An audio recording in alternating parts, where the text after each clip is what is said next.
Hi, this is Carrie Cassidy from Project Camelot, and this is a recording made in 2009 in November by myself and Benjamin Murphy, who is a contactee and very likely a super soldier. And he has been put in touch with Duncan O'Finian, and it is very likely that he has a super soldier background that he is just beginning to uncover. At any rate, he is a contactee, and he was in touch with Heather and is responsible for bringing the Heather material to the public with the help of this person who calls herself Heather.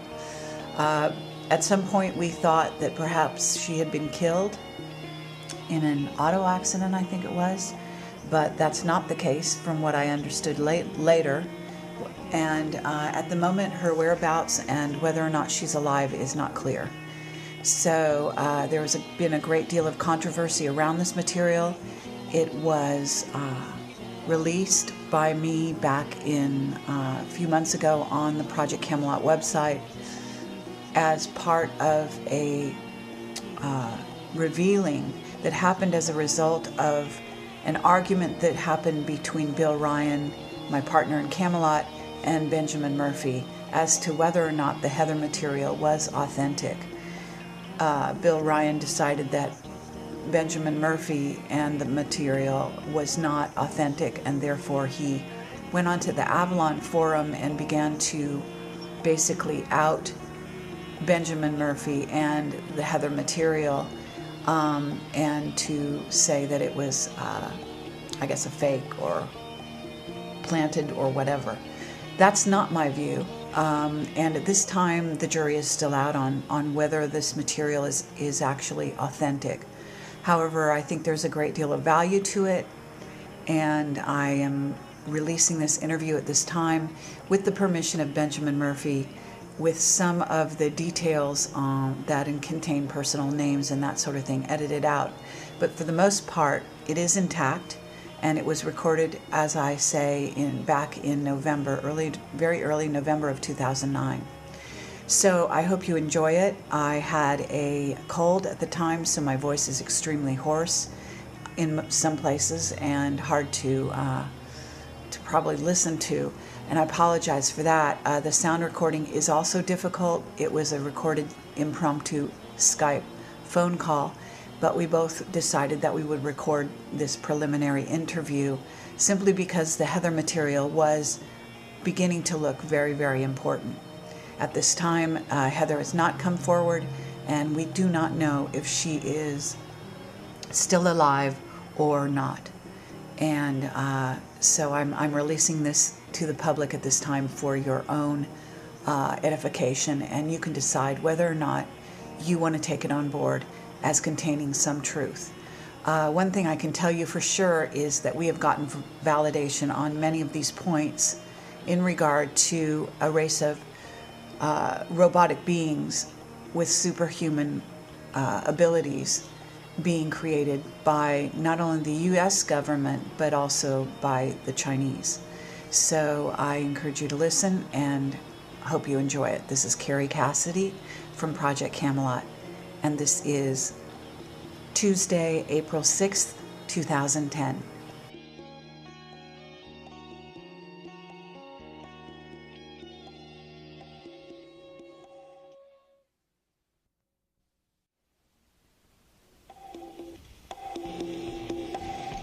And so you want to get the information out there because you knew the person, or because you have, I mean, what is your role in this situation? What do you have to do with it?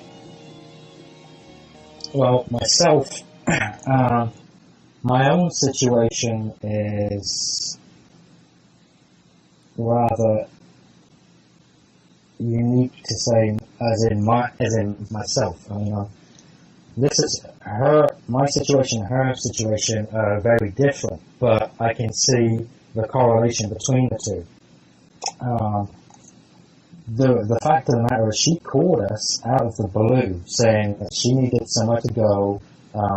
She had contacted my wife's mother, my mother-in-law, my wife's mother, first to try and find out where we were, because originally she didn't know if all of a sudden it's 2009. She hasn't seen this person in a very long time. She's like, can I meet with you? And so she met with her. I went and just to say hi because I like to meet with my wife's friends, you know. And there was just an instant connection there. And she started talking to us about how she needed our help. She needed to get away from what she was into.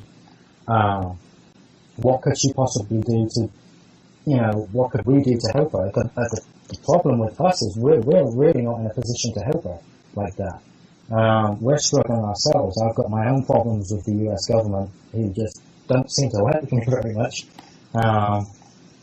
And at the moment, all the best we can do is, like, we're trying to keep her as safe as we can. We have a mutual friend who she's staying with at the moment. Now, of course, Heather's not a real name, but I'm not going to give out her real name. Yeah, no, that's fine. But she's, I can tell you, she's like very, very, very scared. I mean, paranoia-ish scared. So, but I did ask her if it was okay to talk to you guys, and she said yes. She wants the information out. I want the information out because obviously what's going on is wrong, and you know, you can't sit on information like this. It's just, you can't do it. You know, I got two daughters. The way I look at it is, you know, what kind of person? How would I grow up and have to explain stuff that I might have done to them that could have possibly harmed them in the future? I just can't do that. Okay. So I guess, you know, I'm not sure which direction to go, because I'm not sure. I mean, I understand what happened, as you're saying, but first, I guess I would want to know more about Heather, and if she told you more than is written here. Oh, yeah. I've been going over her files. I said she's got over 30 data CDs full of information that she's basically stolen. And we really don't want the information here. You know, the best thing I can do is I gotta send this information somewhere where it's gonna be safe. But I don't know anywhere where it could be safe. So I don't know if you guys know anybody I could send it to, or is there anywhere I could send it where somebody could pick it up and keep it safe? You know. And I have more than just that. I have something that was given to me as well as that. Okay. That I asked for. And I wasn't actually expecting this thing, and it turned up.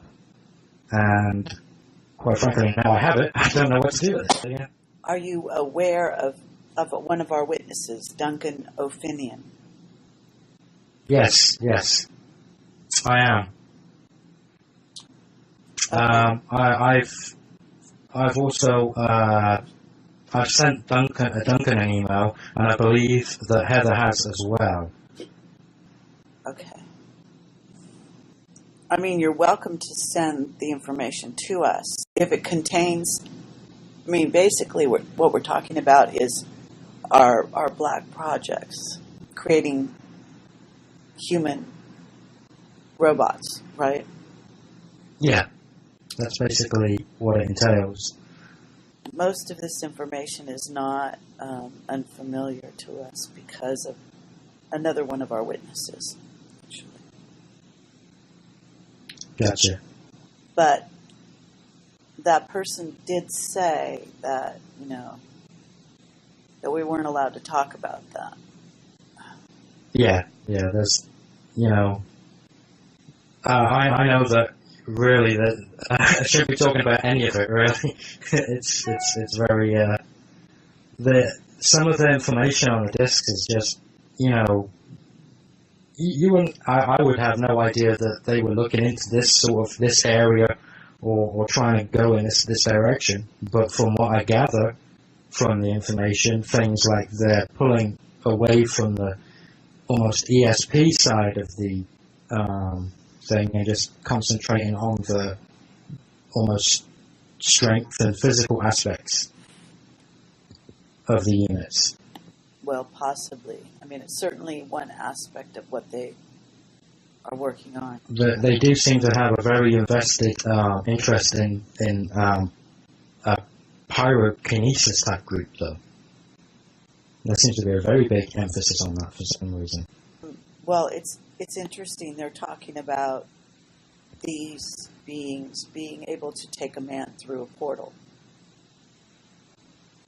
Yeah, that's that. You know, of course, I haven't witnessed any of this myself, but I am with my own situation. I am well aware of what there is and what there isn't.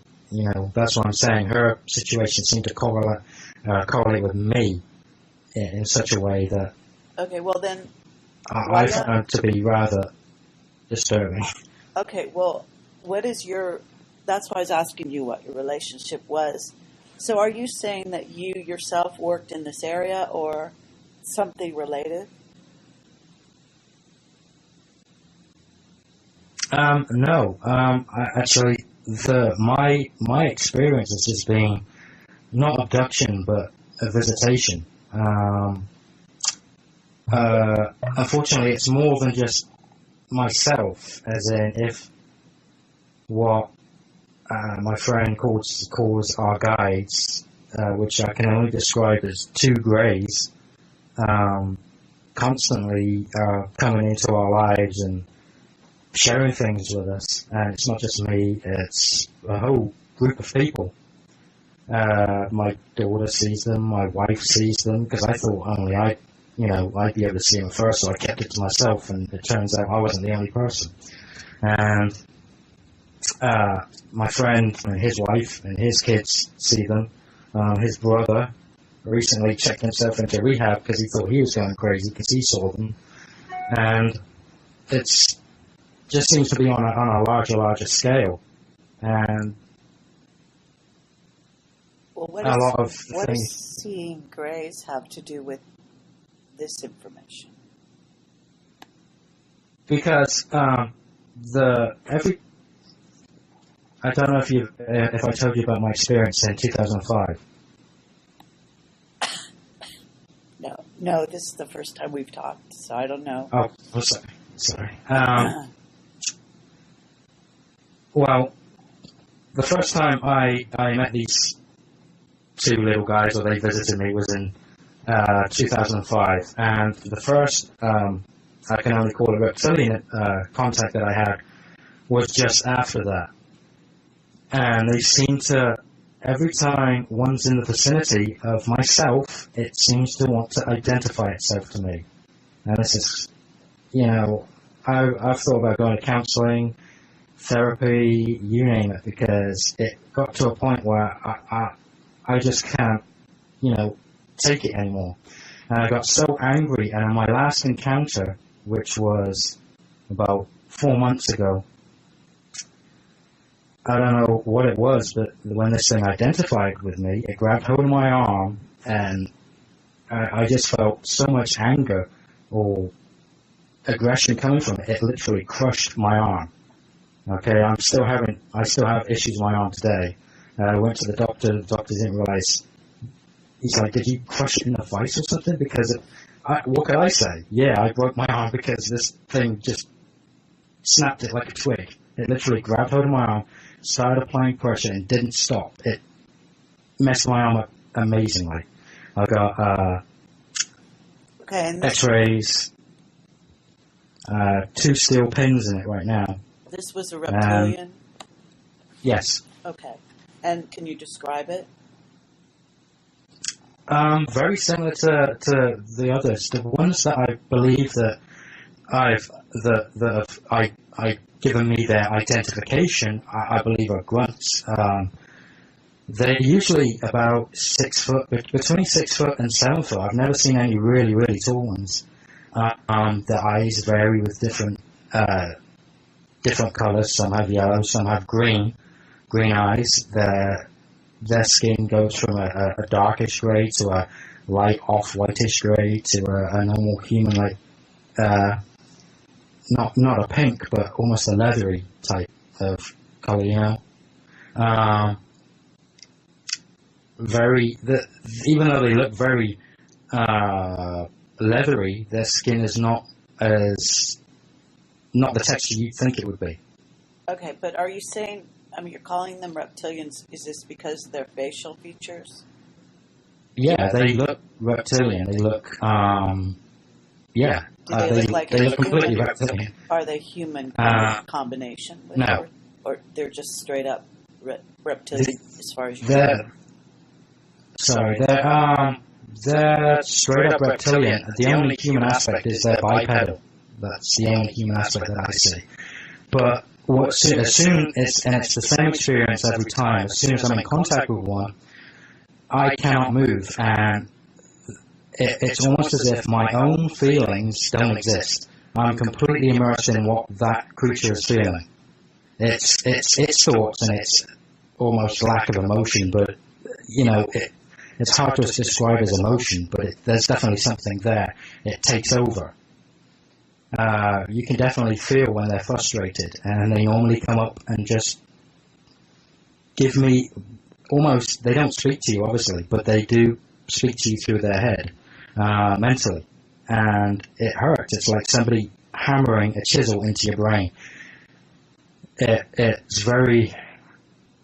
resonates within your head, and I honestly don't know what they're saying, to be honest, because I don't understand what they're saying. Okay. And when I try and ask the two Greys about this, and you'll have to also understand that the only person that I know who can speak to the two Greys coherently and actually get something that isn't cryptic is my daughter. My daughter's 6 years old, and she's autistic. And I don't know, they seem to love her. They spend a lot of time with her. And she can understand, and she draws pictures. Now, recently, on the 4th of July, we went up to Georgia to see my wife's stepfather, and he was waving a gun in my face because she had told him that aliens protect her. Now, he's a strict Christian, and you can imagine he was very upset at this information, and it took us about 3 hours to say, look, okay, come on, she's autistic. Okay, put the gun down, and it was a nightmare. It was a horrific scenario. At the moment, it's causing problems absolutely everywhere, you know? Yeah, well, I can imagine. But this is a weird combination of information to go with the information you're sending me. That I agree. That's why I was disturbed by the information itself at first, and I was like, well, you know, why the hell is this all happening? And why is it happening to me, and why is it happening now? Because, to be honest, if it all went away, that would be great. But, yeah, no, it's not going to. So. Okay. What has happened to Heather? At the moment, she is hiding. She's not doing anything. She hasn't gone back to work. And I don't think she plans to. She wants to really get out of Florida, but as we've said to her, it's probably not going to make too much of a difference. I really don't know I don't know what to do with it. I don't know. There's nothing. I don't know what to tell her. I don't know. You know, how do you comfort somebody in a situation? I have no idea what to do about it. Yeah, I just feel completely hopeless because I'm not in a financial position to help her. I'm not in a physical position to help her because it's like, who's she going to go to? She can't go to the police. Technically, she's not on the run from anybody. She's just somebody who left a job. But the nature of the job, she's sure that her life is in danger. And, you know, with the information that she has, I don't know, honestly. What would happen if we publish this information under the name of Heather? Would that be acceptable or not? Yes, that I mean, that is fine. She said she wants the information out. She believes that if she's under the impression if she gets the information out, then it'll be done and she will be okay. She won't have to worry about it because once it's done, it's done. She believes if she has it, and it as long as she is holding on to it, then she thinks that if they get it back, then they can do whatever they want with her. If you understand that. What do you mean if they get it back? If they get what back? The information that she has. Okay. But, in other words, but she doesn't, I mean, you said she gave it to you, and then you want to maybe send it to us or to someone, right? Yes. So, in essence, she doesn't want to give it back. Isn't that right? That's right. She doesn't want to give it back. She doesn't want to give it back. She's worried about them getting hold of her and getting rid of her before she can put the information out. When I say get it back, I mean the information, because they're on CDs. She stole all these CDs, and that's what I mean. Retrieving the CDs, I guess. Now, I haven't made any copies of these CDs yet. Not for the lack of trying. I did try, but my CD player actually recently broke for some reason. My rewriter. Okay. It looks like offhand that she worked for Merck.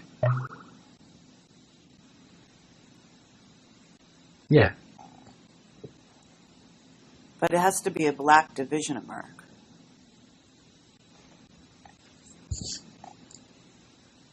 Mm-hmm. So if we publish this, if we use the name Heather, is that okay? Yes. Okay. Like if you put the CD in your computer, are you able to upload files or not? Yeah, I should be able to. You mean like over Skype? Just send you the information from them? Yeah. Okay. Yeah, I should be able to do that. I'm going to I'll do it from my brother-in-law's computer because, as I said, my CD drive just broke. I mean, recently. I don't know why it happened. Well, I mean, it's completely up to you. Now, you're welcome to also, mail it to. We have a mailing address on our site. Gotcha. Under contact, and that that is where we get mail. So, you could send it that way too. But if you send it through the mail before you upload files to us, then there's a possibility it could get intercepted and we never get it, depending on how hot and how true it really is. Gotcha. I do have another piece of information. Heather says she has a skin sample. I haven't seen that. That's from one of the units, and she says she has that. But on a different subject,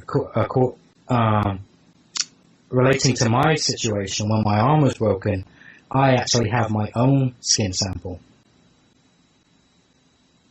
that I want to send somewhere. What do you mean by that? I don't understand. You have a skin sample. Well, when the reptilian squeezed my arm and broke it, on the floor, a piece of his skin dropped off because he was shedding. Okay. I got it. I see. Well, that's a trip. Okay, well, I mean, offhand, I'm not sure. I have no idea what we would do with something like that. That's actually really weirded out. I think what you could do is, rather than send it to us, is take it to a doctor or a lab, have them analyze it first before it leaves your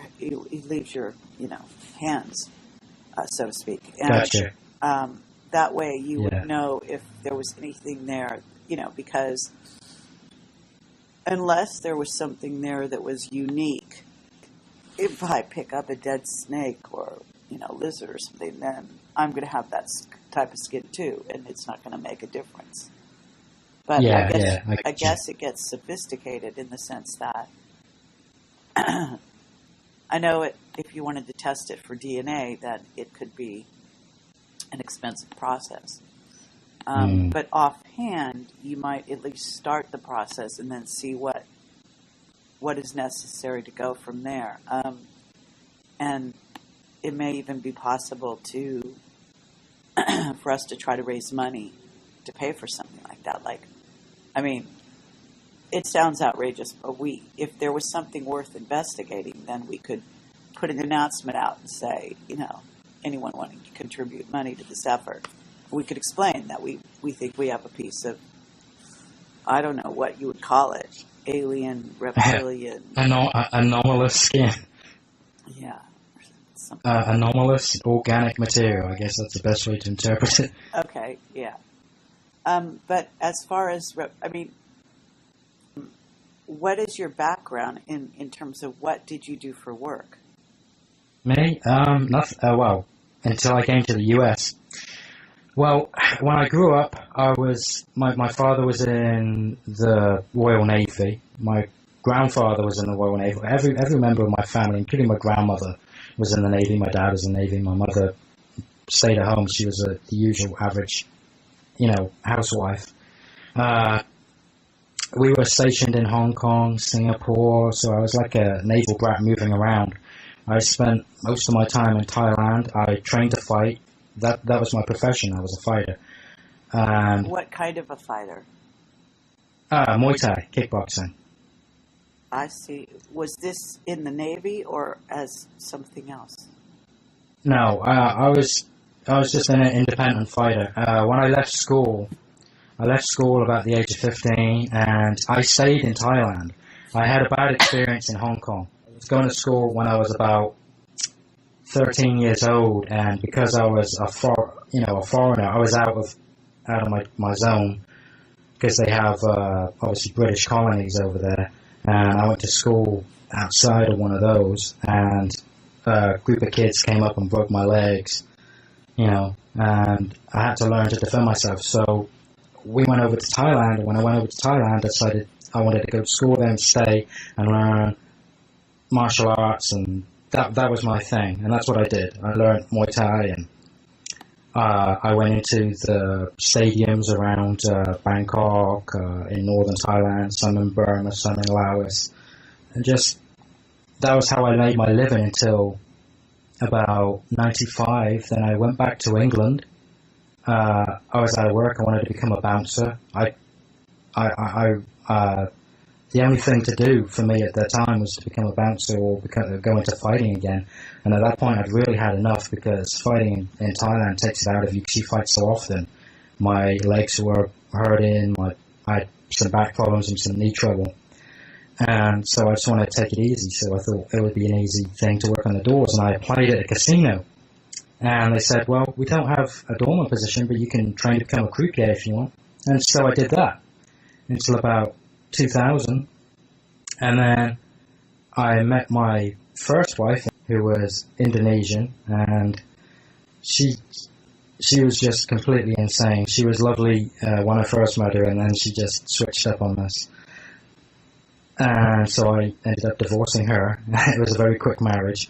And then I met my now wife, and I've been here ever since. But the problem is the U.S. government keeps denying a visa. My wife's still a radiologist. She has a great job. She makes money, but they keep saying you're below the poverty line. So I'm like, okay, I'll go to the embassy, and I say, well, if they're not granting me all this, is there anything in the history that might stop them from doing this? And they did the background checks, and they're like, no, everything's fine.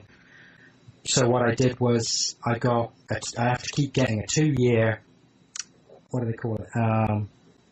It's a 2-year visa. You can apply from the embassy. It's like a permission.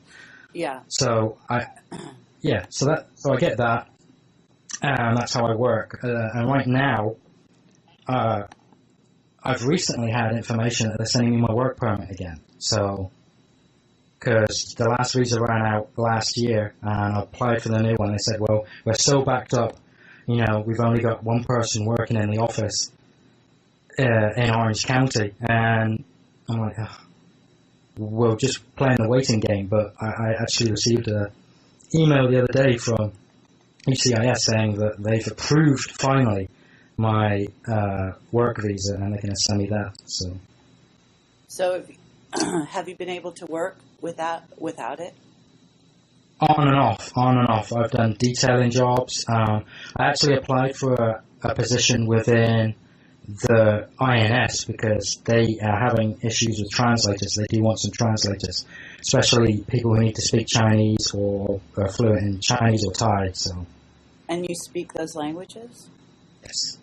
So I thought... Hasn't the U.S. government or British government tried to recruit you? No.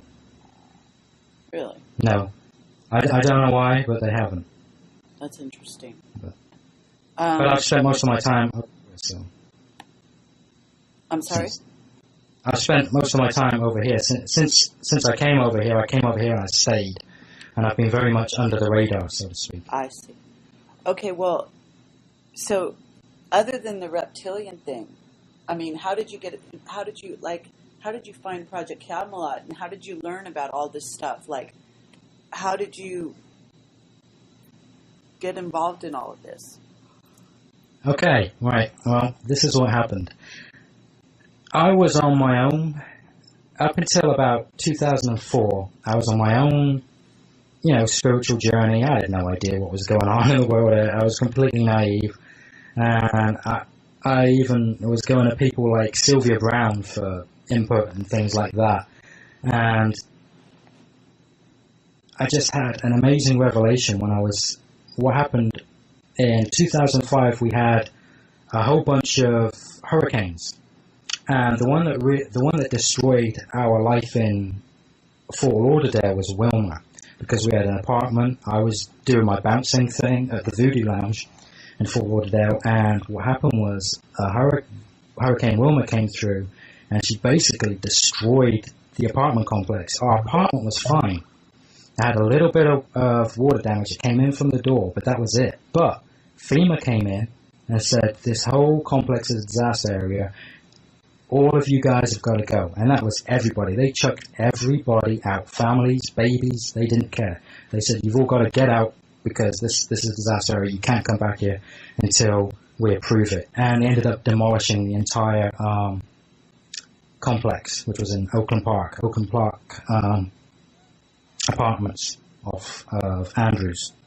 And so basically we had nowhere to go. It just the hurricane had just hit. People were going to get meals because the army was issuing ration packs, and they were issuing meals to people. So many people were actually on the streets that time. I mean, it was nothing like Katrina, but it was pretty rough down there. So we ended up having to pay like $300 for a hotel that had no power for the best part of a month. And it literally took a month to put the electric on. And we were just trying to find an apartment. We were like, well, where else are we going to go? In the end, we just decided, well, it's not working down here. We need to go up north so she could at least help us out and we could get back on our feet and get some stability. So we came up to Orlando. Now, when I was in Orlando, the first thing we did, and her husband just came into the room. He's like, "Hey Ben, how you doing?" I was coming. I'd never seen the guy before in my life, but he talked as if I'd known him for years. And he used to be a graphic designer, very good at art, and he has all this architecture on the wall. When you walk into his place, it's like an Egyptian palace, because he's got all this Egyptian architecture. He's got this Egyptian sofa laid out. The place is beautiful. And he's got this weird writing all around. He's got a big symbol that says "Know Thyself," and he's got all this weird writing around it. I'm like, what is that? He's like, that's Akashic. I'm like, what? I didn't know anything about that. And I was like, okay, well, that's all very new age and good stuff. And he's like, he sat down with me, and towards the end of the night, he's like, he's like, I gotta tell you something. He's like, don't you know they have, to get guys like you where you need to be, they have to send things like hurricanes. If we have pawns, we gotta place them in the right points strategically. And I'm like, what are you talking about? He's like, you'll see what I'm talking about. And we left that night. Now, my mother-in-law doesn't like me because I'm white. My wife is black, and she can't stand me. So the wife and the kids stayed with the mother-in-law, and I slept in the car around the corner. And that was my first night I met John and James. It wasn't an actual physical meeting. It was just I thought I was going crazy because it was. Okay, what do you mean? Who's John and James? Oh, I'm sorry. John and James are what I call the two Greys. That's the best way I can. That's my name for them. Right. So they're always in twos, and they just started telling me a story of how there used to be 5 of them. They always come in groups, and what happened was 3 of them were breaking away. Well, actually, all 5 of them were breaking away from what they'd been a part of. They've never told me what they've been a part of, but they said they were getting away from it. And the 3 that were trying to get away, they said they were in a vessel. There was some device on the vessel, and they said, this is what they told John and James because they were in connection at the time, that they picked up a person who was looking at them. And that can only what I can think to be a remote viewer, because the person was telling them that they were going to try and help them. But before the person could help them, the device went off and the 3. So the 5 became 2. I'm sorry. You broke up when you said that. You said the device went up and what happened? The device went off in the ship they were on, and the three Grey beings died. Okay. So the 5 became 2.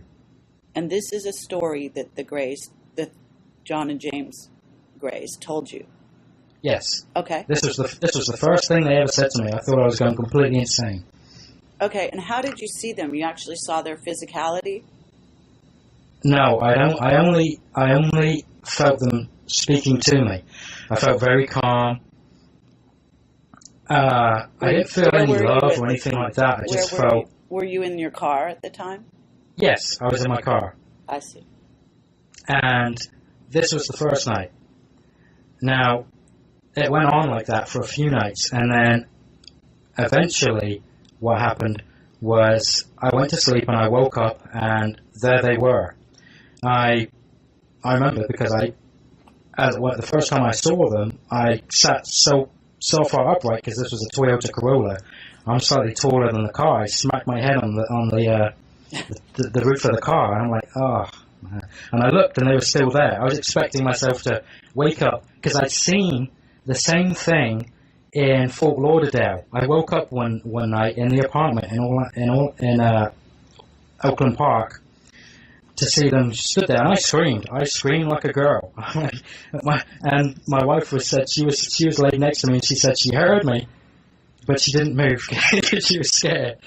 And this time, when I banged my head, I thought, okay, it was just a dream again. When I looked, they were still there, just looking at me. Okay, were they outside the car? Yeah, they were outside the car. Was it dark or light?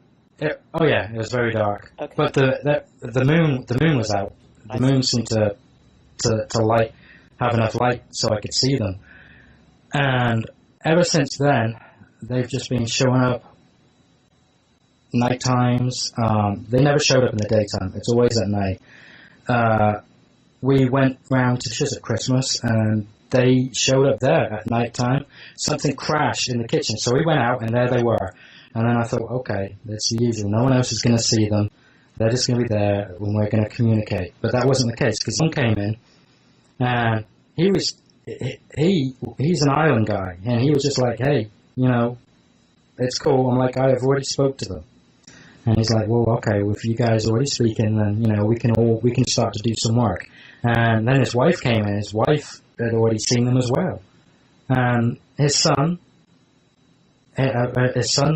sees them as well. And now they start showing up where I am, wherever we go at night. They'll come and they'll visit. And the only person who has not seen them is my 15-year-old. She's my stepdaughter. But that's only because she's not here some nights. Most of the nights she's with her father. Okay, but the little girl that's autistic sees them. Oh, she sees them, she draws them, she paints them, she won't stop talking about them.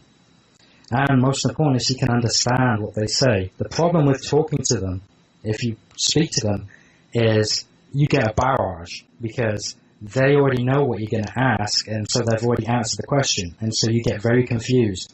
Sometimes you have to take a step back, and the conversations with them can be fast but slow, if you know what I mean, because you've got to think, okay, well, that's what I was saying. They've already answered another question.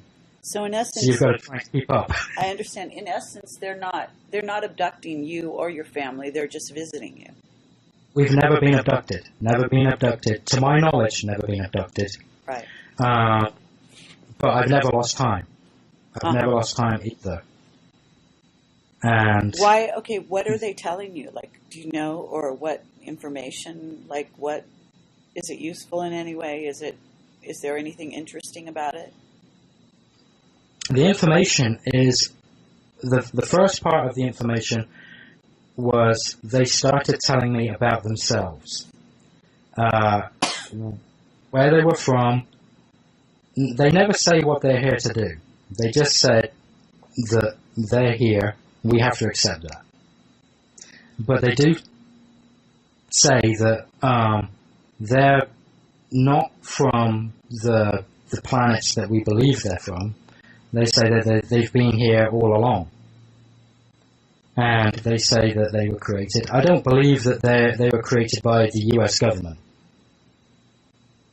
Their perception of their being and where they're from is they've always been here.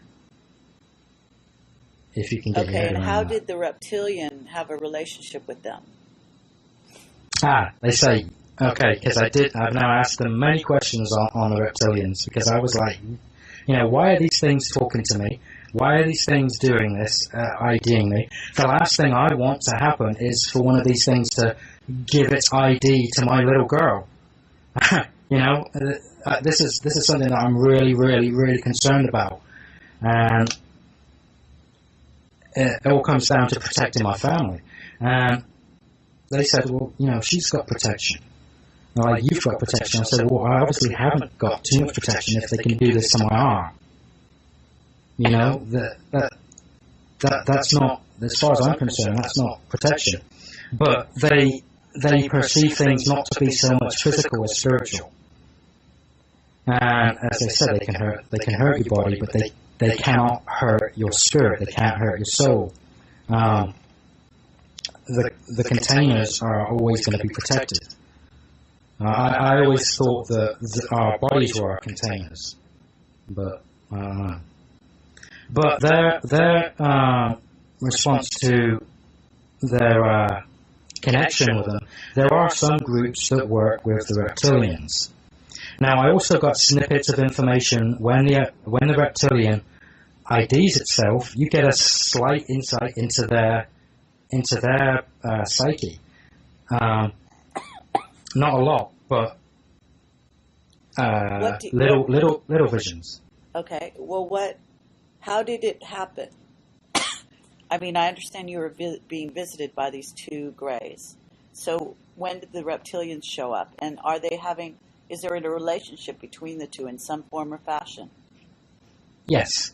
There's the reptilians perceive themselves to be masters over the greys. This is not the case. The reptilians do not have ownership. They did not create the greys. They are not masters over the greys. The greys chose to work with them. But there's different species of grey. Right. Now, the greys that do a lot of abducting, I've heard them referred to as the Tao more than anything. And they look slightly differently. Okay. The short-nosed greys. The reason being, John and James, when I look at them, if you touch them, they're greys through and through. They're not pretending to be greys, which is what the Dows do. The Dows are actually another subspecies of actually reptilian, but they call them the greys because they wear suits that mimic the greys. They wear the spacesuits. I see. Underneath, they're like a shriveled pink, not very attractive looking entity that's just actually another mutated form of reptilian. It's just like a different species, but Okay. Do you it have comes any from pictures? the same. Did you ever photograph any of these beings? I tried to, Did it but work? the photographs never come out properly. Okay, and the drawings of your little girl, are you able to send Yes. any of those to me? Yeah, sure. And would you mind if we published them? No, yeah, that's fine. I will. I'll put them on to the computer today. I don't Okay, have a and- scanner, so I'll have to take Yeah. a picture. Is that I mean, okay? yeah, whatever you want to With the do. Okay. You know, I mean, I can obviously you can tell me if you want me to publish this story as well, as part of the Heather thing, or as a separate, completely separate. In other words, we don't have to draw any kind of connection between you and the Heather material, if you like. Yeah, I prefer if it was separate, if that's okay. And you can give me whatever false name you'd like us to use. Okay. I mean, that's fine. My name's fine. I don't, You don't mind I if have the no- story gets out yeah. there about yourself? I have no problem with that. Okay. As I said, my main concern is my daughter and both my daughters, and what, as I said, I don't want one of these things identifying itself to her. But Okay, well, John and when- James have assured me that that won't happen. Okay, and how? But when you say this, the reptilian identifies itself. That's an interesting way of wording for whatever it is they're doing. Where did you get that concept? Because that's what John and James told me. I said, what are they saying to me? I'm like, they come up to me, they grab a hold of me, they look at me up and down, they've sniffed me a few times, and they just start rattling off stuff. I can't comprehend it. I don't know what they're saying. I don't speak their language. Linguistically, it just seems like absolute gibberish, but I asked them, I said, well, what are they saying? What are they doing? They're saying they're giving you their ID and they're telling you who they are. I'm like, okay, that's lovely. Why? They said, well, because if anybody comes in contact with us, and legitimate contact with species that have been on the circuit like they have before they left, then the normal etiquette is to come up and tell people who they are. And it happens with greys, it happens with many different extraterrestrial forms. It's just part of the norm.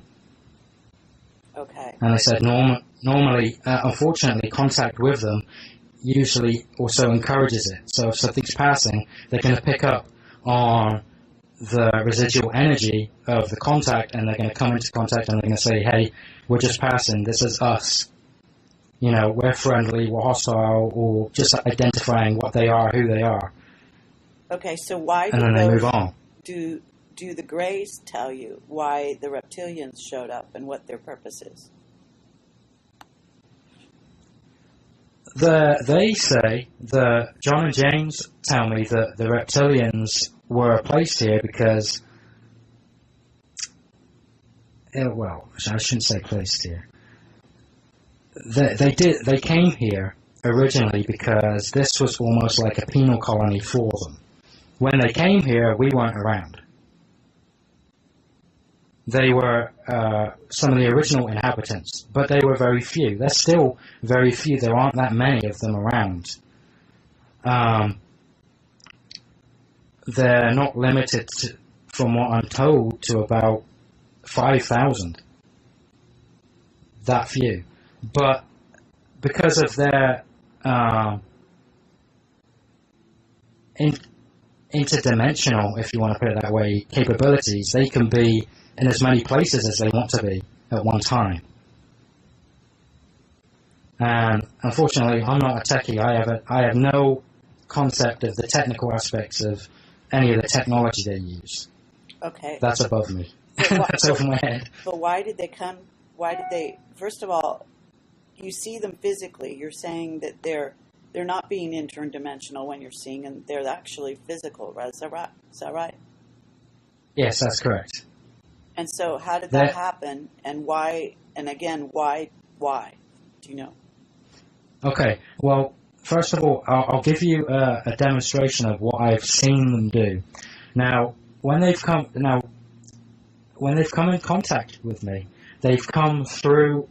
I haven't seen them come through a portal, but I've seen them come through, and they've looked like glass. They've looked almost see-through, and that's when they've come into form, and they've told me who they are, and then they leave. And they leave the same way. They turn like a blue, a purple, or almost invisible, and then they disappear. So I guess that's how they use their portals. That's my Okay, so suggestion. how did they emerge the first time, for example? The first time caught me completely off guard, and it just I saw it. It was stood under a tree. I didn't know what it was. I thought it was just I just thought it was a guy because it was very dark. I didn't see what it was, and then I was by a lake at the time, and I looked at the lake. When I looked back, it was on top of me. It seemed to have moved between the tree and me in a very short period of time. I didn't hear it walking. It seemed to almost like glide towards me, very majestic. And the first impression that I got that it was on top of me was I realized that I wasn't in control of myself. I couldn't move, and I had this oversensing image of power. I felt powerful. I felt egotistical. I felt superior. I can't even put it into words. You really can't describe the feeling. And then when I looked at this thing, I realized that I couldn't feel any fear because that had gone. I've been completely overtaken by its emotional, its mental status. It basically pile drive me into non-existence. And that's when it identified itself. And as it backed away, that's when I felt my heart rate starting to beat really fast, and the fear and adrenaline started surging to my body. And only after it left, that's when I was terrified.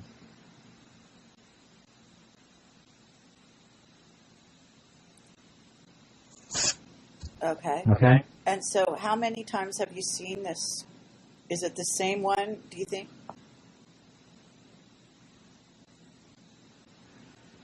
I'm sorry, you broke up there. Can you repeat that, please? How many times have you seen this creature?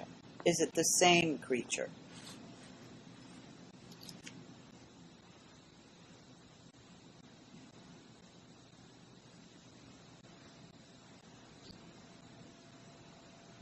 I'm sorry. I do apologize. Skype's really playing with me. Can you say that one more time? Okay. How many times have you seen this? How many times? Can you hear me?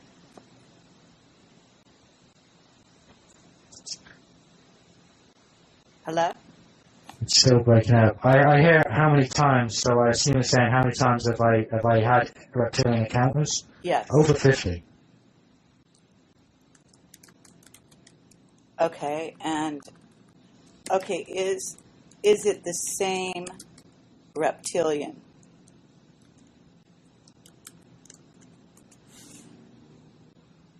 I put in the chat. Look in the chat.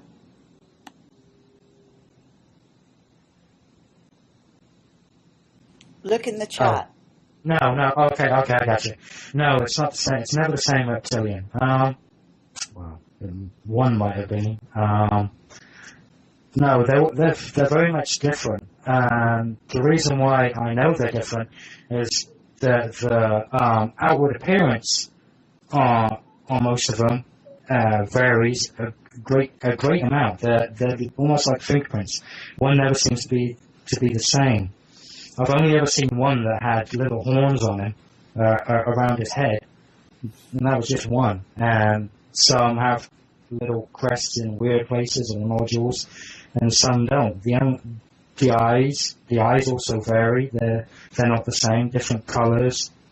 They all usually have the same pupil like slit, but I've seen some with very round pupils as well. So, but they're all pretty tall. They're all bulky. They're not. None of them seem to be sleek. I don't know if I've seen any females, or I cannot distinguish any male or female. But I was told that their reproductive organs are also internal. So. Okay, can you understand what I'm saying right now? Yes. Okay, so you can hear me right now? Yes. Okay. Well, that's interesting. Okay. Has anyone else in your family seen these beings? Yes, we have. My father, and he would never admit it. Then how do you know he's... When he was growing up, he told me. He told me one experience that he had where he was in Singapore and he walked around a corner and he bumped into a demon. It was in the middle of the night. He called it a demon. And he described it, and it was a perfect description of a reptilian being. And growing up, or me growing up as a child, my dad was a very tough, very headstrong. You know, he'd go down the pub, or he'd like to go. He'd have a punch up. He was an alcoholic for the longest time until my mother said, "Look, you need to stop drinking, or we're going to leave you." And he chose to stop drinking, but he would not watch anything that had anything scary. He was a big, rough, tough guy, but he wouldn't watch Gremlins because it freaked him out. He had nightmares. Every night he'd wake up screaming. There was anything with reptilian or demonological architecture or anything, he wouldn't touch it if it was on TV. Anything that jumped out and scared him, he just couldn't handle it. He closed down. And a lot of it goes back to that. My grandfather was a Freemason, and I know that he tried to recruit my dad and my dad's brother, Rod, but they both were like, no, they were having no part of it. They were under no circumstances. And I know that my dad had a lot of trouble because my grandfather was a very important man in the Royal Navy. He was like a lieutenant commander, and both him and Rod, growing up in the Navy, had to live under his shadow. And there was a lot of unspoken tension between them. There was a lot of problems between them, and we never actually got to the root of what that was, because my grandfather died a few years ago. My mum and dad have now split up. My dad lives in Australia. He moved to Australia, and my mum lives in Plymouth in England on her own. So, but okay, so when originally you were telling me how you got involved in all this, you said you met this guy, I forget his name, and he Devon. I'm sorry? Sorry, I was just saying his name, Devon. And he had a lot of Egyptian, stuff around his house. And yes, that's you correct. talked to him, basically, you said, for one night. So how does that connect with Camelot, and what did that set you on an sort of investigating on the things on the net, or what?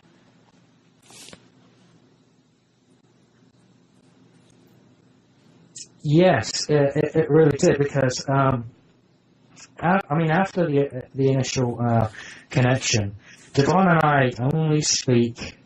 How can I say, like, we'll speak every 3 months or every 6 months. Now, also when I was at Devon's, he's done very good drawings of John and James. Accurately, obviously he was a graphic designer. His art is flawless. Okay. And if I can get hold of some of his drawings, I'll be happy to send them to you as well. Okay. But also, I began saying to myself, well, you know what? Obviously, I'm not the only person. There must be other people. John and James say they talk to other people, and I've got to find other people that can relate to this, because even though you're surrounded by family, it's still a very lonely existence living in this world with, without anybody who actually understands what you're going through or can even relate to it. I mean, if you go down to a pub and say, oh yeah, this happened to me last night, that's it. You're not going to make it out of there alive. So I needed to see what other people's experiences were, and I was just looking around. I mean, I looked at Alex Collier's stuff for a while, and then all of a sudden, Devon said he was looking into Project Serpo, and he said, you got to see this guy, Bill Ryan. He's really, really good. And he said now he's teaming up with this lady Carrie, and they're doing this Project Camera stuff. So he's the person who's got me involved. And then I watched one video, the first video with Mr. X, and then I was like, okay, well, I got to watch the next video.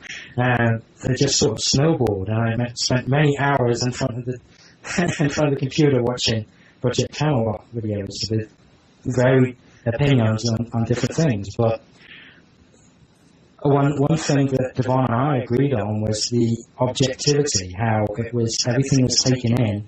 It doesn't matter what you guys believed or what you guys felt was far out, whatever. You guys just took the information and presented it, which is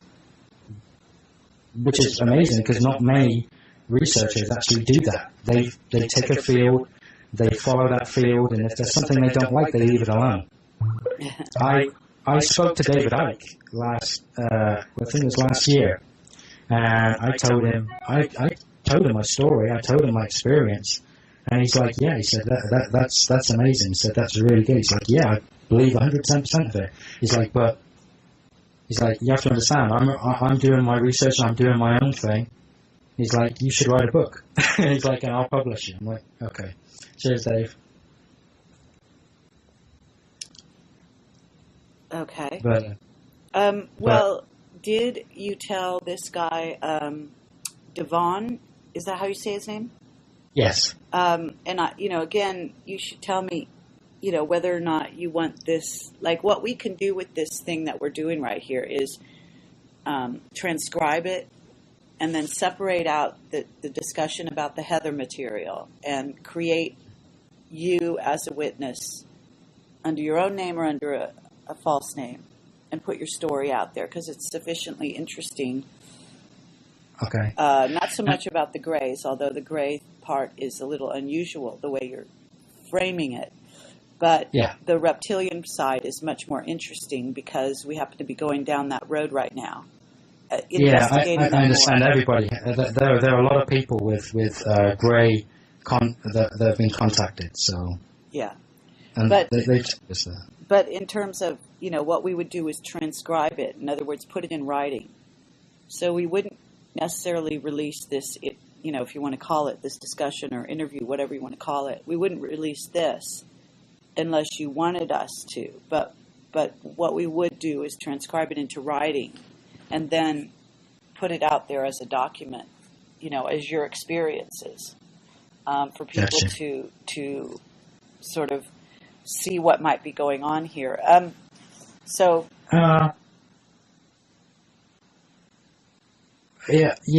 To be honest, there would be whatever better helps you guys out.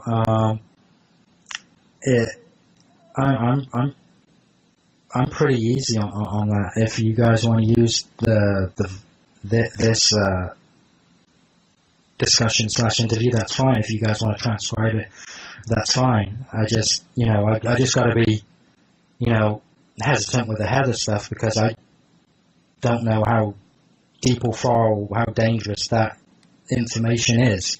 Yeah, well, Yeah, I would say it's very dangerous. So it's kind of, I would, yeah.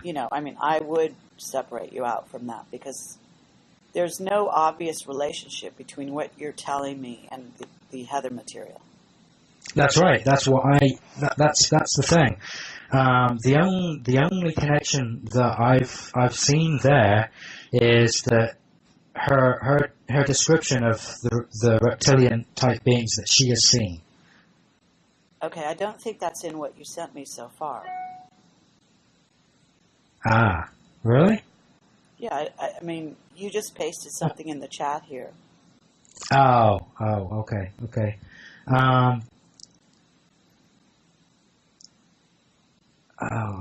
were talking about Project. Did I send you anything to do with Project Trident? Yeah, and well, it says Project Damocles. Okay, I'll have to send you some more stuff on that.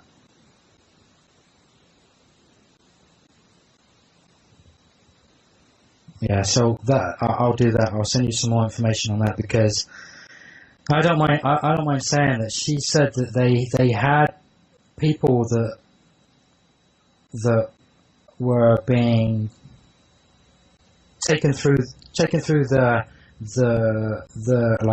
portals. Okay, yeah, I see that, but I guess, I'm looking over it, and I don't think anywhere in here, my understanding was it was more of a robotic being that was doing that, and now you're indicating, and this project, she's calling it back to Trident, these creatures would take a man through a portal. So maybe it's just excerpted, and prior to that she explained that the creature, Yeah, she didn't talk, there's nothing that says anything about reptilian prior to that. What it talks about prior to that is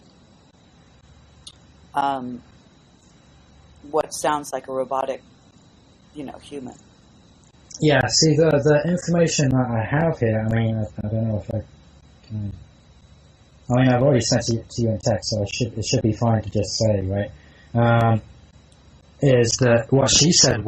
It was reptilian beings, and her description were very similar to my descriptions, where they would have people go through, and the reptilian beings would then pull them out if it didn't go well. Unfortunately, apparently it's not gone well any of the times. They've had people go through with hazmat suits or special suits because there's something to do with the freezing process.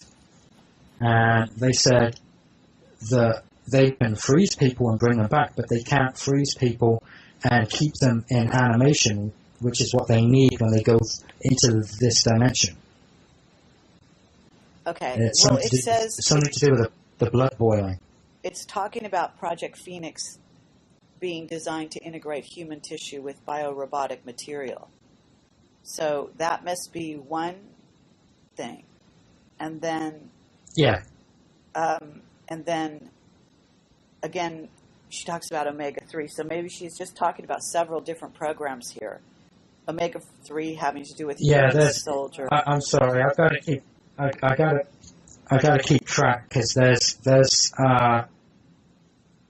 like 3 or 4 different programs that she has and she's stolen data on, and one of them discusses the problems that they're having, even with the units that go through this dimensional rift or whatever it is, and they have a problem with things overheating when they're over there. The reptilians or whatever they are don't have this problem, but when a human being comes back, they're usually cooked, microwaved from the inside out. So they said they'd solve the problem because they can, if they put somebody into cryogenics, they can put them through and bring them back with no problem, but they can't put them through with, what's the point in putting somebody through there if they're frozen and asleep? Right. The thing they were trying to do was keep them frozen and self-aware, so they could bring data back. But they were having no luck. They couldn't do it with hazmat suits. They couldn't do it with any type of suits. And apparently the units couldn't do it either. It just fried them. Okay, but did this person who brought you this information, now you're saying, there's a link up with... Yeah, that's the only, as I said, that was the only correlation that I saw, which was with the reptilians. But even then, it still doesn't directly relate to me, because unless they, from the project, have actually come up and spoken to me, I have no idea what they're saying anyway, so it doesn't matter. But what about this guy, Devon? Does he know you're in contact with reptilians?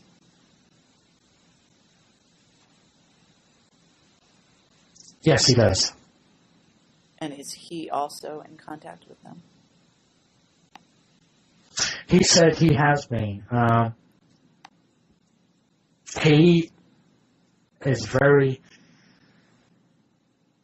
he's very worried about the contact with them. His wife's just had twins. He's got a young boy, and his name is Shawu. And he said that the ones that I have just ID themselves to me. The ones that he has experienced, he's only experienced 3, and they've been very bad experiences. One put him in the hospital to the point where he was unrecognizable. He was very badly beaten. The other one trashed his apartment, and the third one seemed to leave an odor in his apartment. Everywhere that he went, he could smell it. And even if you go into that apartment today, you can smell it. It smells like a reptile house if you go to the zoo. It's horrible. For some reason, there's something that they don't like. John and James just said that they don't like him because he's very spiritually in tune, and he's more aware than I am of what they are and what they're capable of. So they attack him more, or just basically attack him because he has a general hate for them. Now, if you show them a general hate or a general frustration with them, they can pick it up. I know that. I know that for a fact, because my last experience, the one that broke my arm, I just watched a lot of information on the reptilians, and I know that the children that go missing, and with my daughter, I generally was pissed off at this point. I was angry. I'm like, I don't want these things anywhere near my kids. I don't want these things around anywhere near anybody's kids or anything like that. And I was angry, and it must have fed off my anger, because as I was angry, it must have known that I was angry at their race, and don't know if it took it personally, but it got frustrated, and that's when it started to squeeze my arm. I was still in no control, but I remember my feelings before the encounters. I initially saw it. That's when I was like, not again, I just was like, this is too much, and that's when it seemed to get really pissed off and hostile towards me. And I dare say it could have done more. But this one was in a transitional stage. A few of them that I've seen like this have had it where they've had tufts of skin around the knees, around the elbows, around the back of the spine, where they've had tufts of skin, and where the skin's dropped off, or it's been very flaky, almost brittle-like. But it's not as if you can really walk up to one and just grab a piece off it. But I had a piece of the skin. I couldn't pull away. I couldn't do anything. So it was nothing I did. But when he squeezed his hand between his knuckles, that's when a piece of the skin fell off. Okay. Okay. Yeah. Okay. So,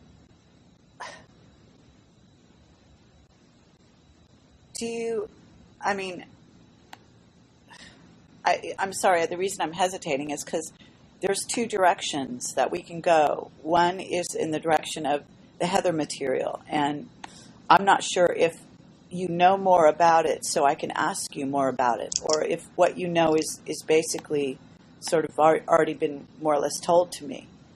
If you know more about the Heather material, we can certainly talk about that.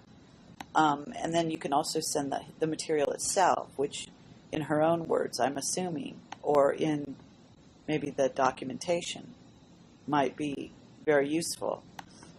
But Gotcha. on the other hand, I'm also wondering,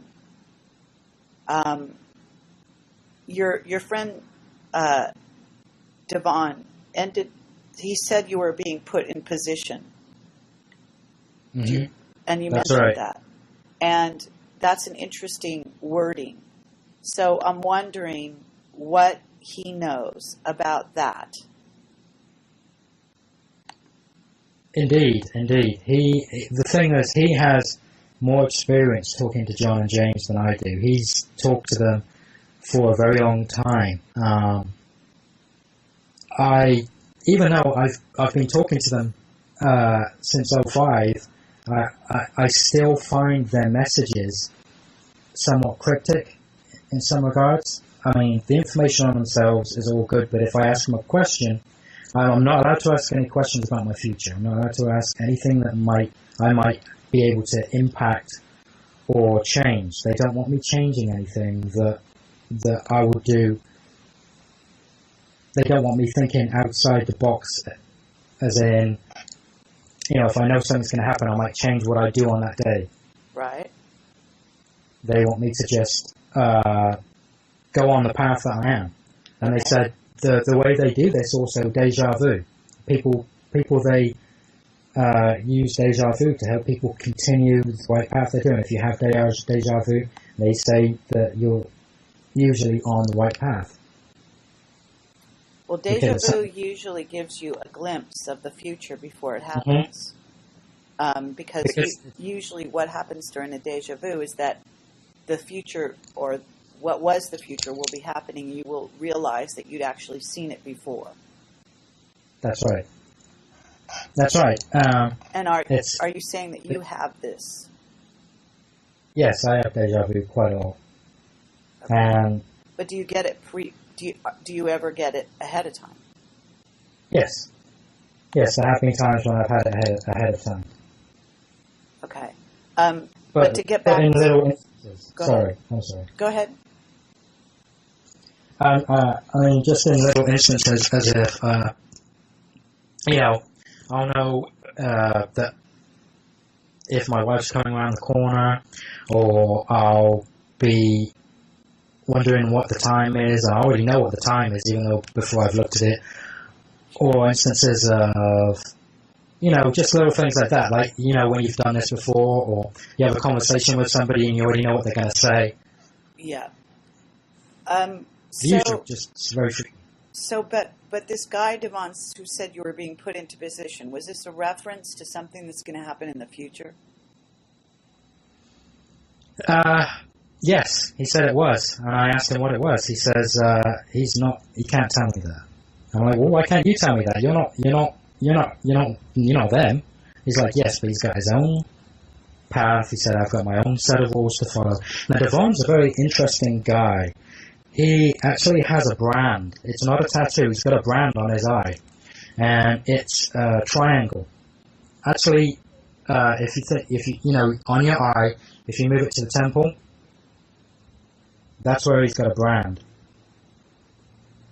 Okay, where did he get it? And because I always ask him, well, where did you get that? And he said it's spiritual. He never tells me where he gets it. I see. But it was And is he associated with the military in any way?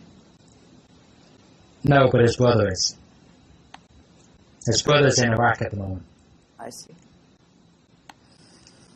Okay, do you have any dreams in which you are involved in the military? No. I do have a lot of dreams, though. Unfortunately, my dreams, I just believe they're fear dreams, or at least I hope they do. I've had lots of dreams of nuclear explosions recently.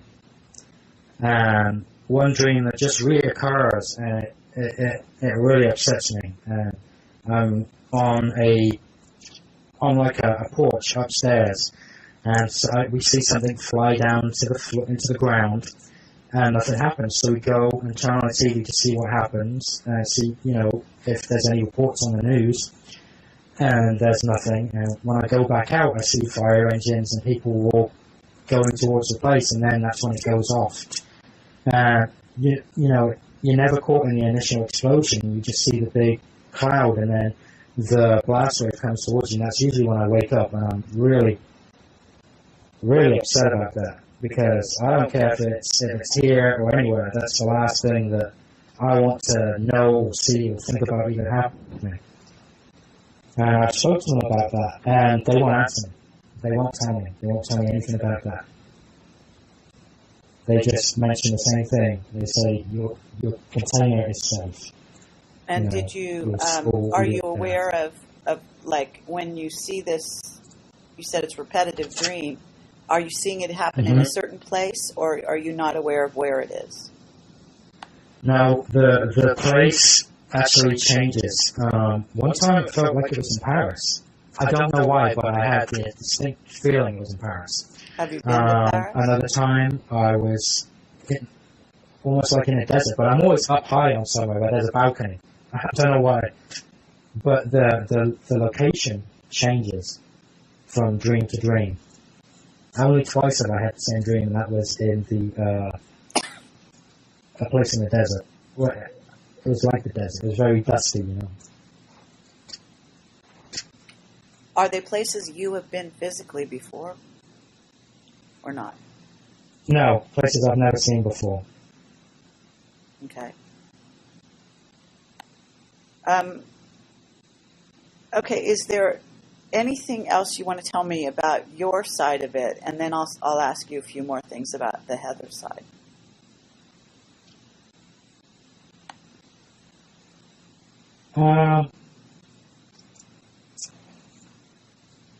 Well, we've covered a large part of it. Just John and James, I can speak a bit about John and James. They don't seem to have any emotion. They're very emotion free. Now, it doesn't mean they don't have it, but they're very in control of it if they do have it. They're very humorous. I'm a humorful guy. I like to joke, and I believe me, I've tried to joke with them, and it just doesn't work. But they seem to be very serious. They're on a mission, no doubt, and they remain focused all times. I don't know why, but my daughter, they seem to make my daughter laugh. She has great fun with them, and she's in the autistic spectrum, so she does talk to people. She talks to people. She does maintain eye contact, but if you ask her about it, she'll explain it. She'll say, yeah, this is what happened. This is John and James. This is what they look like. She'll explain how they scared at her first, but then, she got to know them, so they aren't strangers. So. Okay. Did you watch the video with Duncan O'Finian? Yes, I did. Did it affect you in any way? Yeah, it did. As soon as I saw Duncan, my first initial time I saw Duncan, I actually said to my wife, I said, "There's a guy I'd like to fight." Going back to my old fighting days, and just that was my first opinion of him. But the more I got to see his videos, the more just everything that he said seemed to resonate with me, and it just I understood a lot of what he was saying. If you know what I mean. Yeah, well, I do actually. Duncan's quite psychic. I might try to put you in touch with him if you're interested. Yeah, that'd be great. Okay.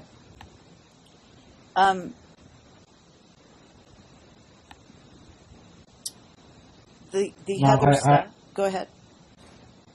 I did. I don't know if he goes onto the Avalon forum at all anymore, because I do. I recently joined up with the Avalon forum just to meet some of the people and see if there was anybody there I could just speak to, and just share some experiences with. I don't know if he does anymore. I don't know if he has anything to do with that, but like I said, I can probably put you in touch.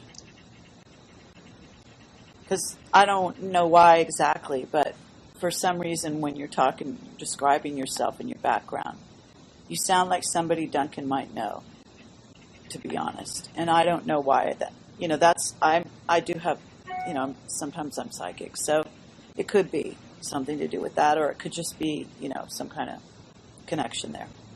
Gotcha. Yeah, we might have met aboard sometime. There is something I'm not going to lie, there is something very familiar about him. The first time I met him. But, I get that with people. And I'm not psychic in any way at all. I'm a psychic person, but I do have the ability, if I see a face, I don't forget it. Not even if it's, that's like a curse, because I could see someone on the bus in, a year ago, and I'll see them in the shopping centre, and I'll be like, oh, I know you, and I'll think about it, yeah, I know who that is, and then that's when it'll ring, that's when I'll place it, I'll be like, okay, that's somebody I saw on the bus a few years ago. Okay, well, that's quite a talent.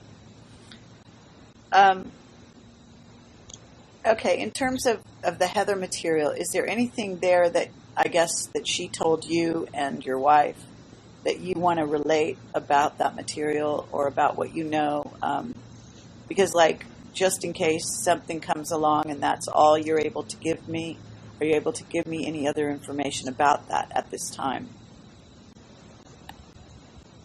Oh, well, the only thing that I know is the bits that I've been reading, because there's a lot of material to go through.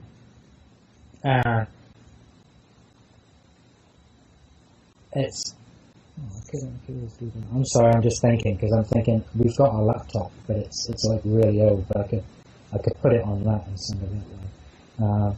But it's a lot of information to get through, and mostly what I've been reading on at the moment is a pyrokinetic unit that they're trying to specifically put together. Apparently they were running tests last year. They had a lot of the forest fires around, and those weren't actually natural forest fires. Those were specific tests that had been laid out in places like California, and they're still having fires today, right? Well, I don't know. It happens on a fairly regular basis around California. Yeah, I know there was some recent. Okay, so you're saying that could it be easily caused by these tests they're doing? Yeah, I mean, as I say, when it comes to Heather's information, all I have are the CDs at hand and the testimony of a very, very scared young lady, and she's terrified. Well, I say young lady, she's a lady, and she's very, very scared. I mean, well, how do you do you happen to know how she got involved in this? Yeah, she's always she always wanted to go into physics, and she was always very scientific, according to my wife. Now you have to understand, she knew my wife before she knew me when they went to school together, and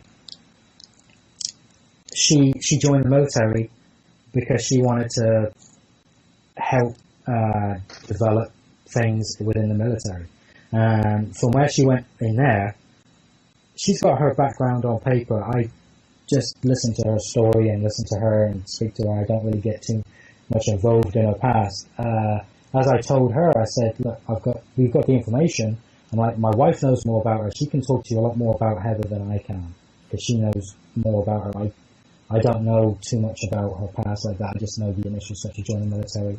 She always wanted to be a scientist or a physicist, and that's it. Okay.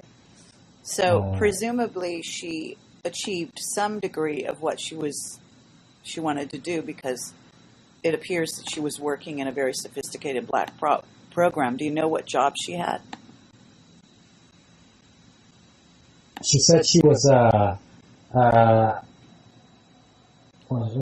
lead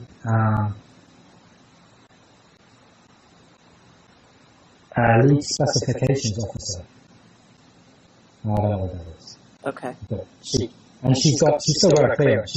She showed her all her documentation.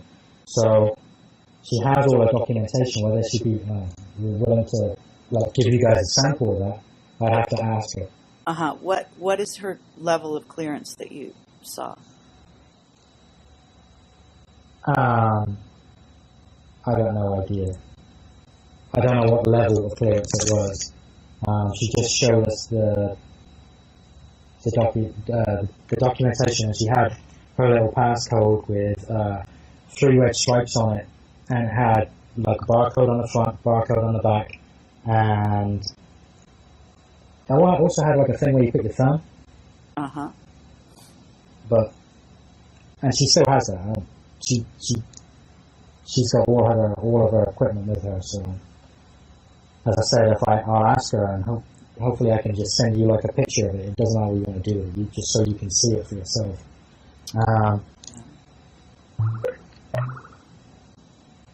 As I said, all we got to go on with her is what she said, but she did take us out to where the building is, and the building's there. You got all these houses where people are living around it, where the old airbase used to be, and you have this one abandoned, big, sticking out like a sore thumb, really ugly building where you can definitely see that there's something below it, because all the houses are around it, not on top of it. And this is in Florida, I take it. Yeah, this is in Orlando. This is in Winter Park, because there used to be quite a big Air Force base there, but it closed down about 15 years ago. And now they've got it. They've got this big building, and there's nothing around it. Obviously, Florida, especially Orlando, is like a sponge. So you couldn't build buildings on where this base was. So all around it, you've got this vacant land, and houses all around it, like a big circle. And it just sticks out like a sore thumb. Everyone always drives past and asks, well, why is that building still standing? Why don't they just demolish it? They demolished every other building except for this one. Yeah, that's very interesting. I even looked into it with the council, and the council said, well, because the building was so old, they were worried about the possibility of disease underneath it, because it was such an old building. Did you talk about working in an underground base? Yes. Yes, that's where the building goes to. But you go into the building goes down into the base. Okay, and did she talk about how many floors down she would go or anything like that? She says there was 3 floors. And she was working on the 2nd floor. She never got to see what was on the 3rd floor, and she said it was very much standard procedure on the 1st floor, which was offices, just general paperwork and stuff. Okay. She has no idea on the 3rd floor. Okay, well, this is all very interesting. I appreciate that you came forward and that you want to talk about both your own information and this, and that you're connecting us with Heather. We're happy to talk to her directly if she wants to, but I understand that she's in hiding. Maybe she just wants the information to, get out there. If you want to send us... I'm sorry? I'm sorry. I said I'd like that. I'd like for her to talk to you directly, because she, she's a lot more coherent than I am. And she can, I guess, put it into better words. I mean, she's experienced it. As I said to her, I said, look, you're already in hiding. They already know you've left. You're already, out there. You really don't have too much else to lose on this front.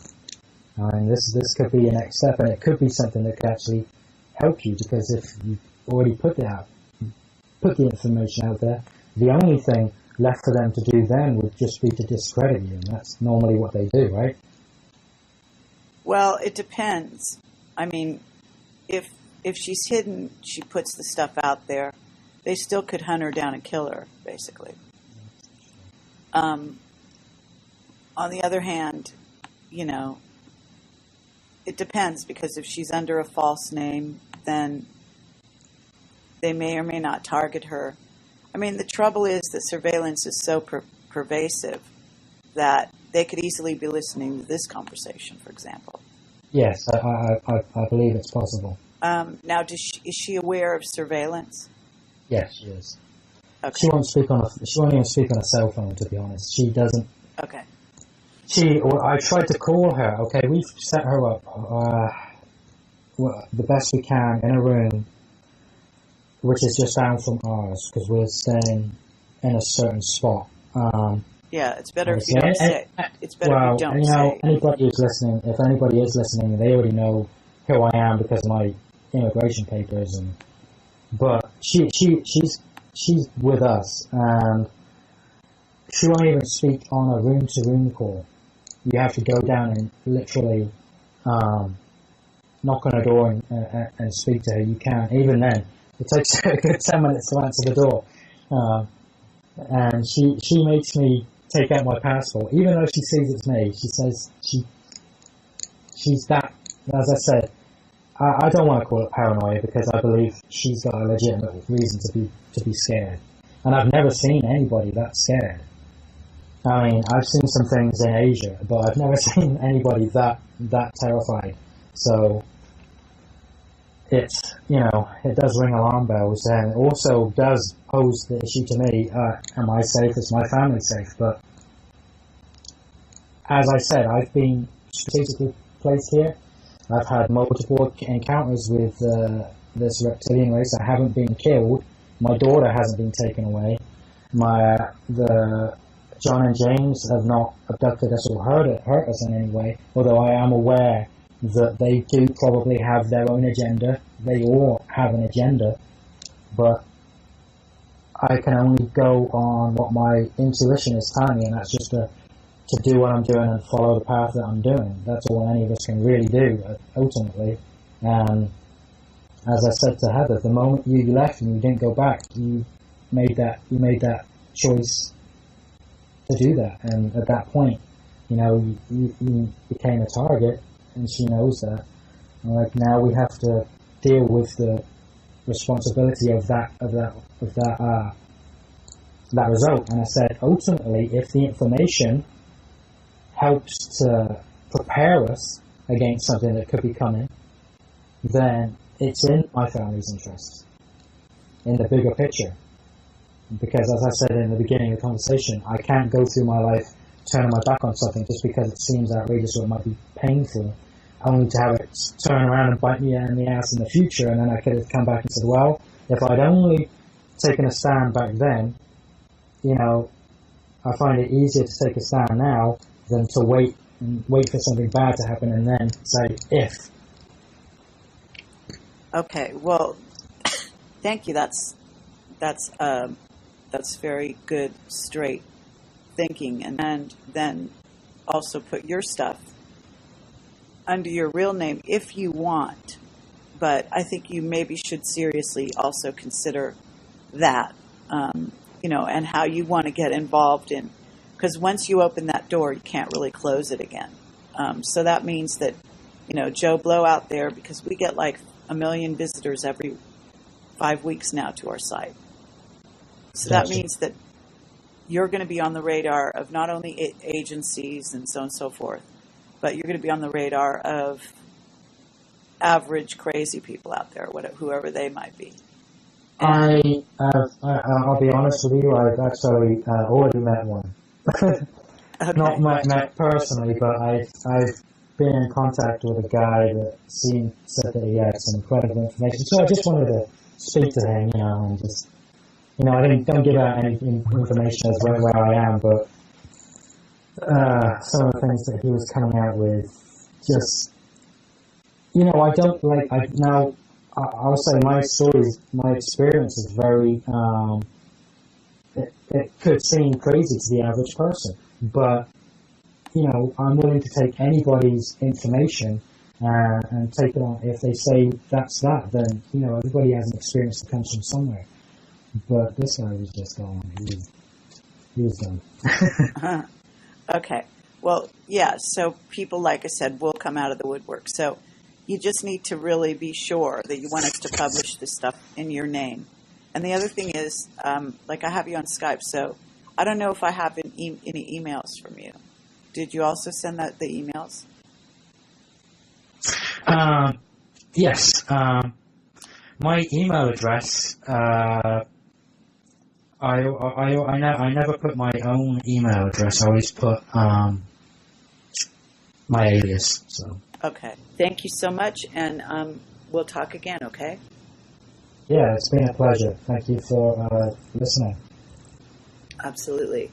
Take care of yourself.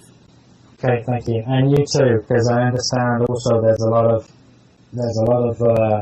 problems going on. I heard what happened to Miriam Delgado. Yeah, absolutely. Well, she's better now, but yeah, there's all kind of craziness going on out there. Yeah. All right. Well, anyway, you take care, and hope you feel much better anyway. Thank you. All right. Okay. I'll talk soon. Bye-bye. Okay. Bye-bye. Okay.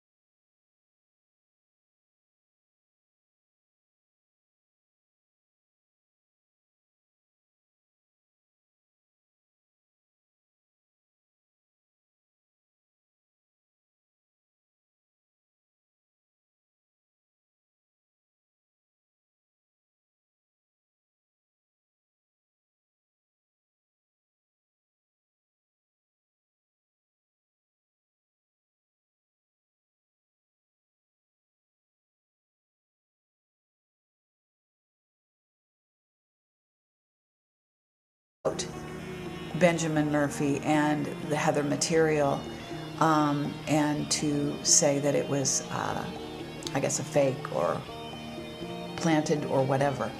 That's not my view. And at this time, the jury is still out on whether this material is actually authentic. However, I think there's a great deal of value to it, and I am releasing this interview at this time with the permission of Benjamin Murphy, with some of the details that contain personal names and that sort of thing edited out. But for the most part, it is intact, and it was recorded, as I say, back in November, very early November of 2009. So I hope you enjoy it. I had a cold at the time, so my voice is extremely hoarse in some places and hard to probably listen to, and I apologize for that. The sound recording is also difficult. It was a recorded impromptu Skype phone call, but we both decided that we would record this preliminary interview simply because the Heather material was beginning to look very, very important. At this time, Heather has not come forward, and we do not know if she is still alive or not. And so I'm releasing this to the public at this time for your own edification, and you can decide whether or not you want to take it on board as containing some truth. One thing I can tell you for sure is that we have gotten validation on many of these points in regard to a race of robotic beings with superhuman abilities being created by not only the U.S. government, but also by the Chinese. So I encourage you to listen and hope you enjoy it. This is Carrie Cassidy from Project Camelot, and this is Tuesday, April 6th, 2010.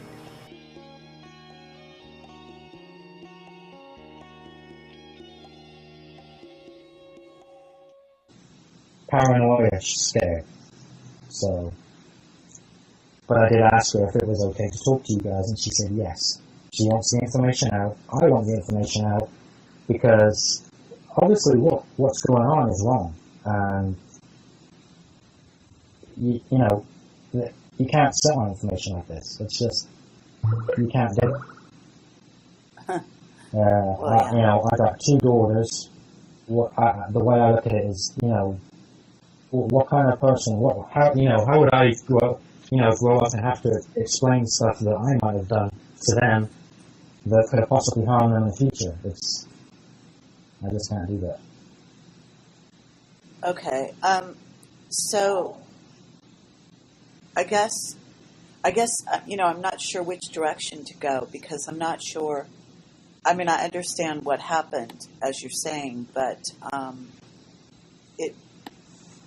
first, I guess I would want to know more about Heather and if she told you more than is written here.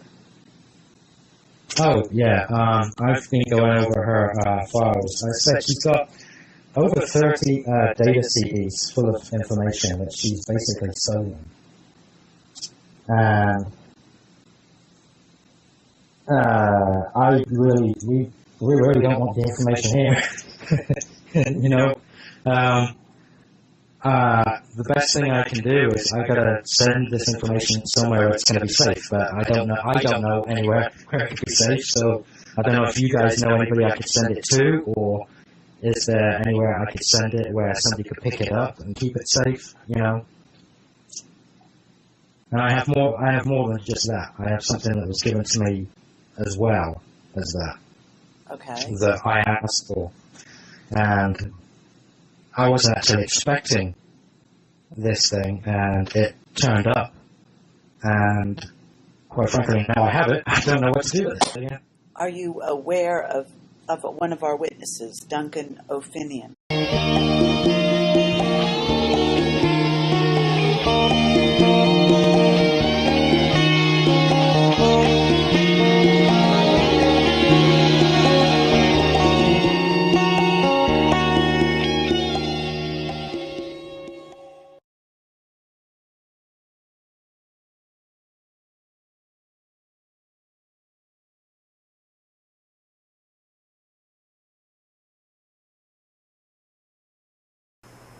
Hi, this is Carrie Cassidy from Project Camelot, and this is a recording made in 2009 in November by myself and Benjamin Murphy, who is a contactee and very likely a super soldier.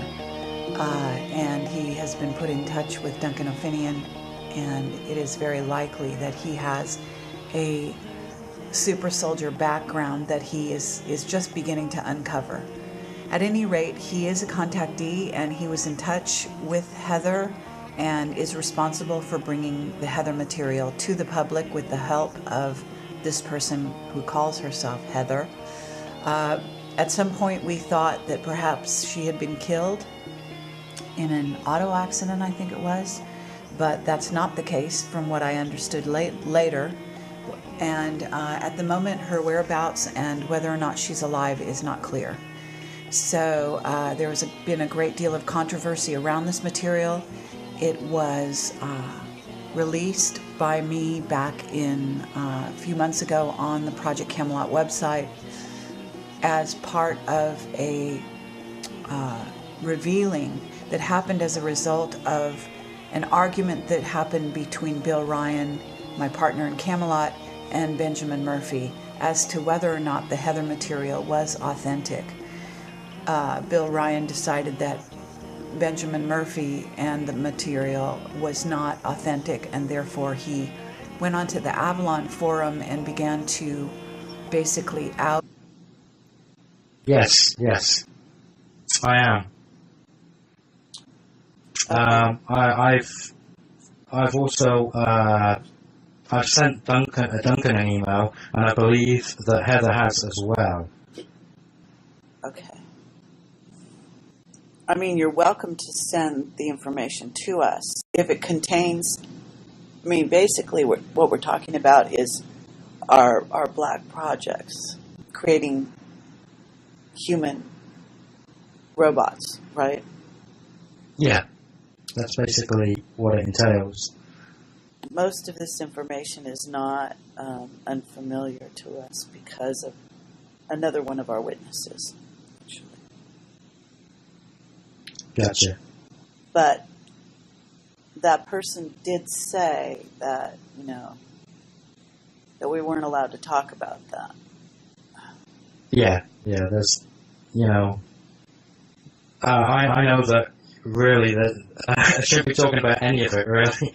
it's very, some of the information on the discs is just, you wouldn't, I would have no idea that they were looking into this area or trying to go in this direction. But from what I gather from the information, things like they're pulling away from the almost ESP side of the thing and just concentrating on the almost strength and physical aspects of the units. Well, possibly. I mean, it's certainly one aspect of what they are working on. They do seem to have a very invested interest in a pyrokinesis type group, though. There seems to be a very big emphasis on that for some reason. Well, it's interesting. They're talking about these beings being able to take a man through a portal. Yeah, that's that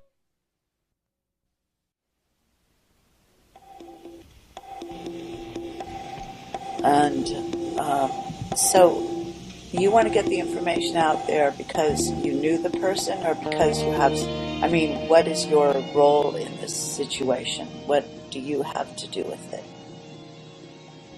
Well, myself, my own situation is rather unique to say, as in myself. This is my situation and her situation are very different, but I can see the correlation between the two. The fact of the matter is she called us out of the blue saying that she needed somewhere to go. She had contacted my wife's my mother-in-law, my wife's mother, first to try and find out where we were, because originally she didn't know if all of a sudden it's 2009. She hasn't seen this person in a very long time. She's like, can I meet with you? And so she met with her. I went and just to say hi because I like to meet with my wife's friends, And there was just an instant connection there. And she started talking to us about how she needed our help. She needed to get away from what she was into. What could she possibly do to, what could we do to help her? The problem with us is we're really not in a position to help her like that. We're struggling ourselves. I've got my own problems with the US government who just don't seem to like me very much. And at the moment, all the best we can do is we're trying to keep her as safe as we can. We have a mutual friend who she's staying with at the moment. Now, of course, Heather's not a real name, but I'm not going to give out her real name. Yeah, no, that's fine. But she's, I can tell you that she's very, very, very scared.